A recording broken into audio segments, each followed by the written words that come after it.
lahat, kami nagpapasalamat sa MMDA sa pagkatabigan po ng pagkakataon ang lungsod ng San Juan na maging host. Kasama po ang lungsod ng Mandaluyong at ang lungsod ng Bacolod. Kami po ay nabigyan ng pagkakataon na maging host ng ating 52nd Metro Manila Film Festival. I am so excited. Alam nyo, pag nakikita ko nga yung mga ibang city nag-host, sabi ko kailan kaya makakapag-host ang San Juan. At ito nga po, mangyayari na this December. So we promise really to give our full support to the Metro Manila Film Festival. And ako naman namin may tutulong bilang mga host. Yan ang ating gagawin sapagkat gusto po natin lalo pang pagpilikin ng ating mga kababayan ang industriya ng pelikulang Pilipino. At nakita nyo naman po, ngayon pa lamang sa paglulunsad nga ng 52nd MMFF ay excited na po ang lahat. What more kapag talagang isa-isa nang mapanood natin ang mga pelikula sa December. So muli kami nagpapasalamat at nagbibigay ng ating buong suporta sa MMDA at sa Metro Manila Film Festival. May pinaplano na po ba kayo, Mayor? Actually, yung parade na pinag-usapan naman namin ni Mayor Menchi kanina, so we will finalize the route.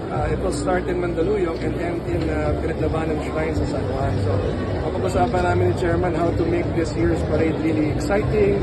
Ano ba yung mga pwede nating itagdag ng mga excitement at gimmick para mas mag-enjoy po ang ating mga mamamayan. And remember, something very different this year is we will also go to the city of Bacolod. So, first time po mangyayari. Suggestion po ni Mayor yan. Sinadjust ni Chairman yan. Alam niyo po, bilang National President ng League of Cities of the Philippines, ang Bacolod City po ay member city natin. At nag-usap po kami ng Chairman doon how to further expand the Metro Manila Film Festival. Kasi siguro kami na maganda maghanap tayo ng partners outside of Metro Manila. At ang Bacolod City nga po ang ating usap at agad naman silang nagbigay ng kanilang intensyon na makiisa as co-host. So we're very excited because it's not just San Juan, it's not just Mandaluyong, it's also Bacolod. So tatlong lungsod po ito na magtutulong-tulong upang maging mas masaya, exciting ang ating Metro Manila Film Festival. Chairman, good news na binaba po talaga yung prices ng tickets. Pero na-consider niyo po ba na dahil pinabalaman, pwedeng gawing 10 ang entries para mas marami po mapanood?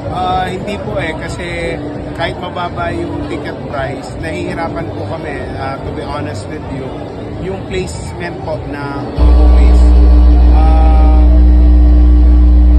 Sa ngayon po kasi, hindi pa lahat ng movie houses ay bukas.